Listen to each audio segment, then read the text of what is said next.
Assalamualaikum warahmatullahi wabarakatuh. Saya Siti Nur Azizah dengan NIM 18053133 dari jurusan Pendidikan Ekonomi FEUNP. Pada kesempatan kali ini, saya ingin mempresentasikan proposal penelitian saya dengan judul Analisis Ketimpangan Pembangunan Antar Kabupaten Kota di Provinsi Sumatera Barat pada tahun 2018. Yang pertama, latar belakang. Pertumbuhan dan pembangunan ekonomi merupakan dua hal yang berbeda. Pertumbuhan ekonomi adalah proses kenaikan output per kapita secara terus-menerus dalam jangka panjang. Salah satu indikator keberhasilan pembangunan adalah pertumbuhan ekonomi. Sedangkan pembangunan ekonomi adalah usaha untuk meningkatkan pendapatan per kapita dengan jalan mengolah kekuatan ekonomi potensial menjadi ekonomi real. Dengan cara penggunaan teknologi, penanaman modal, penambahan pengetahuan, dan peningkatan keterampilan, serta penambahan kemampuan berorganisasi manajemen. Sasaran utama dari pelaksanaan pembangunan adalah pertumbuhan ekonomi yang tinggi disertai dengan pemerataan hasil pembangunan. Tetapi, pada faktanya yang terjadi adalah pertumbuhan ekonomi yang semakin tinggi menyebabkan ketimpangan pembangunan antar wilayah. Fakta di lapangan juga menyatakan bahwa adanya pembangunan menyebabkan golongan kaya semakin kaya sedangkan golongan miskin semakin miskin. Provinsi Sumatera Barat salah satu provinsi di Indonesia yang tidak lepas dari permasalahan ketimpangan. Ketimpangan pembangunan antar kabupaten kota di Provinsi Sumatera Barat dapat dilihat dengan menggunakan indikator Indeks Wilson. Dasar perhitungan indikator ini menggunakan PDRB per kapita yang dikaitkan dengan jumlah penduduk per wilayah.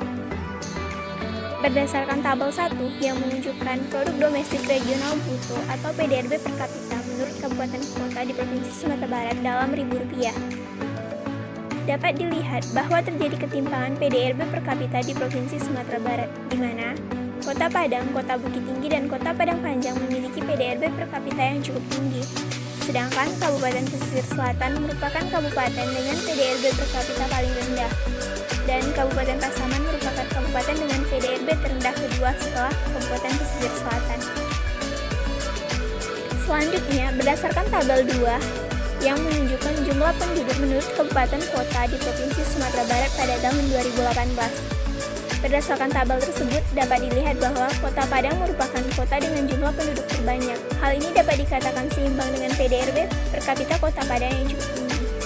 Akan tetapi, pada Kabupaten Pesisir Selatan yang merupakan kabupaten dengan jumlah penduduk terbanyak ketiga setelah Kota Padang dan Kabupaten Agam sangat tidak sesuai dengan PDRB per kapitanya yang sangat rendah. Dengan jumlah penduduk yang cukup tinggi, seharusnya dapat meningkatkan laju pembangunan. Akan tetapi, jika tidak diperdayakan maka tidak akan berkontribusi apa-apa.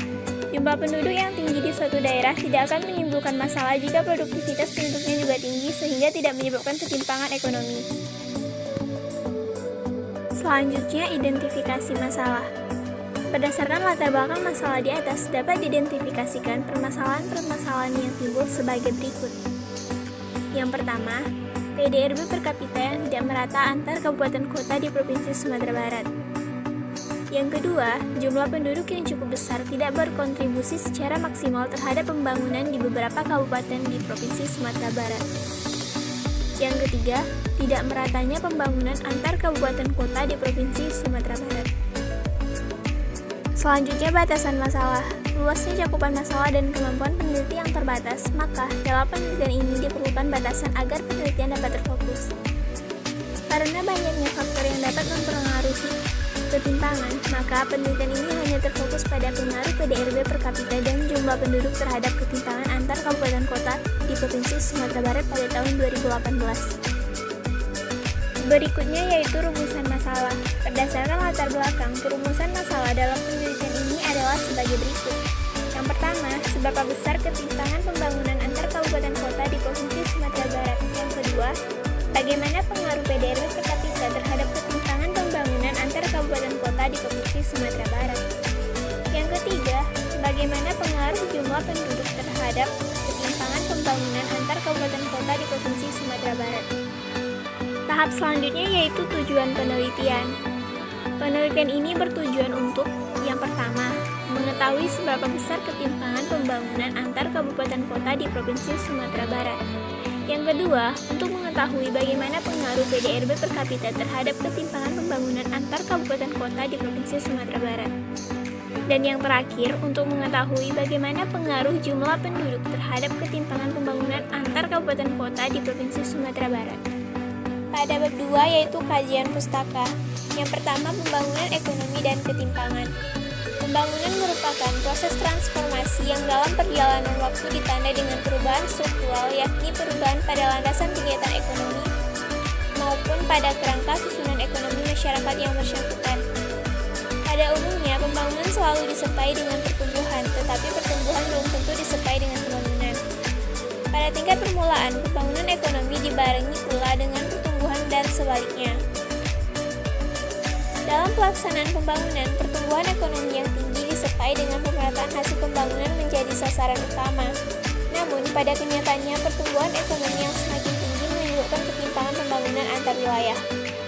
Berdasarkan hipotesa neoklasik, pada permulaan proses pembangunan suatu negara, ketimpangan pembangunan antar wilayah cenderung meningkat. Proses ini akan terjadi sampai ketimpangan tersebut mencapai titik puncak. Setelah itu, bila proses pembangunan terus berlanjut, maka berangsur-angsur ketimpangan pembangunan antar wilayah tersebut akan menurun. Berdasarkan hipotesa ini, dapat ditarik suatu kesimpulan sementara bahwa pada negara-negara berkembang, umumnya ketimpangan pembangunan antar wilayah cenderung lebih tinggi, sedangkan negara maju, ketimpangan tersebut akan menjadi lebih rendah. Simon Kuznets 1955 dalam Kuncoro 1997 membuat hipotesis adanya kurva U terbalik, bahwa mula-mula ketika pembangunan dimulai, distribusi pendapatan akan makin tidak merata.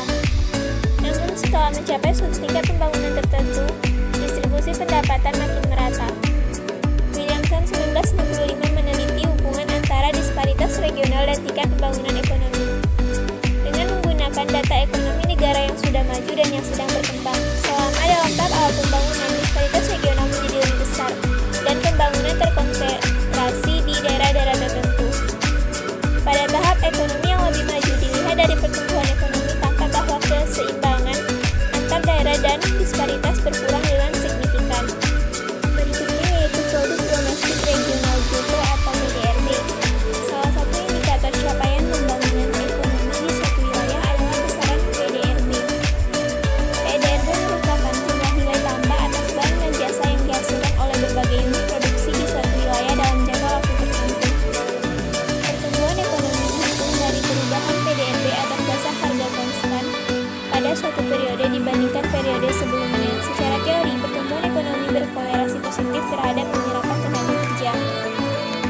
Pendapatan per kapita merupakan besaran pendapatan rata-rata semua penduduk di suatu negara. Pendapatan per kapita didapatkan dari hasil pembagian pendapatan nasional suatu negara dengan jumlah penduduk negara tersebut. Pendapatan per kapita juga merefleksikan PDRB per kapita. Pendapatan per kapita sering digunakan sebagai tolak ukur kemakmuran dan tingkat pembangunan suatu negara. Semakin besar PDRB-nya, maka semakin besar juga kemungkinan negara itu memiliki tingkat pembangunan dan pendapatan rata-rata penduduk yang tinggi. Berikutnya yaitu penduduk. Pertumbuhan penduduk adalah perubahan populasi sewaktu-waktu dan dapat dihitung sebagai perubahan dalam jumlah individu pada sebuah populasi menggunakan per waktu unit untuk pengukuran.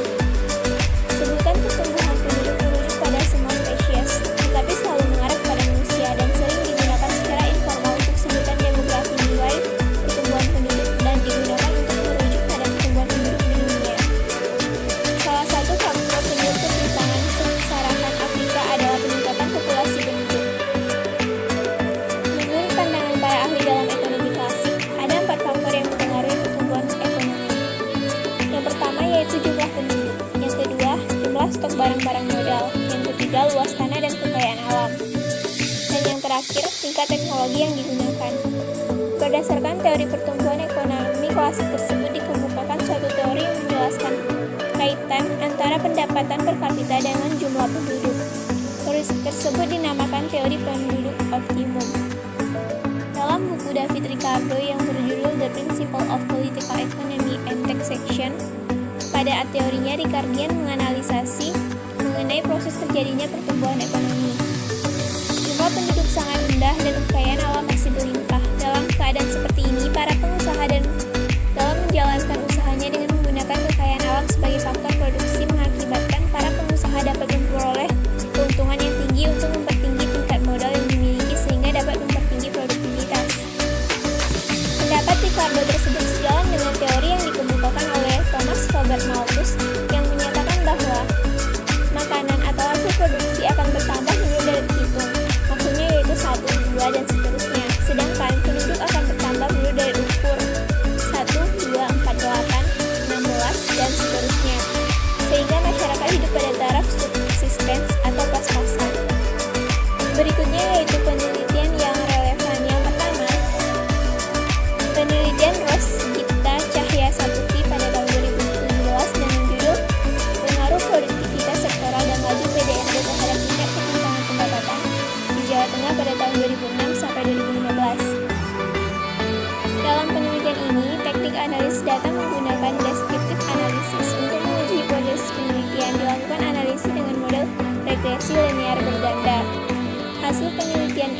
rasio produktivitas sektoral pertanian dan industri mempunyai pengaruh yang positif terhadap tingkat ketimpangan pendapatan di Jawa Tengah. Sedangkan laju PDRB mempunyai pengaruh yang negatif terhadap tingkat ketimpangan pendapatan di Jawa Tengah. Pada pengujian secara simultan, variabel rasio produktivitas sektoral pertanian dan industri dan laju PDRB secara keseluruhan mempunyai pengaruh yang positif dan signifikan terhadap variabel tingkat ketimpangan pendapatan di Jawa Tengah. Penelitian Ramanuhuda dengan judul Analisis Ketimpangan Pembangunan Studi di Jawa Timur tahun 2005 sampai 2011. Data dalam penelitian ini analisis yang digunakan adalah indeks Williamson, hipotesis Kuznets, dan regresi berganda dengan bantuan SPSS. Dari analisis tersebut menghasilkan nilai ketimpangan yang tergolong rendah. Selain itu, hipotesis Kuznets juga berlaku di provinsi ini. Dari 4 variabel di atas, PAD dan IDM berpengaruh negatif terhadap ketimpangan pembangunan, sedangkan untuk PDRB dan DAU tidak diketahui pengaruhnya dikarenakan tidak memenuhi syarat dalam uji asumsi klasik. Berikutnya yaitu hipotesis. Hipotesis yang diajukan dalam penelitian ini adalah hipotesis sebagai berikut. Yang pertama, hipotesis nihil.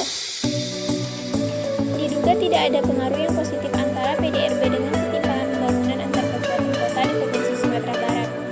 Yang kedua, diduga tidak ada pengaruh yang positif antara jumlah penduduk dengan ketimpangan pembangunan antar kabupaten kota di Provinsi Sumatera Barat. Yang kedua, hipotesis alternatif.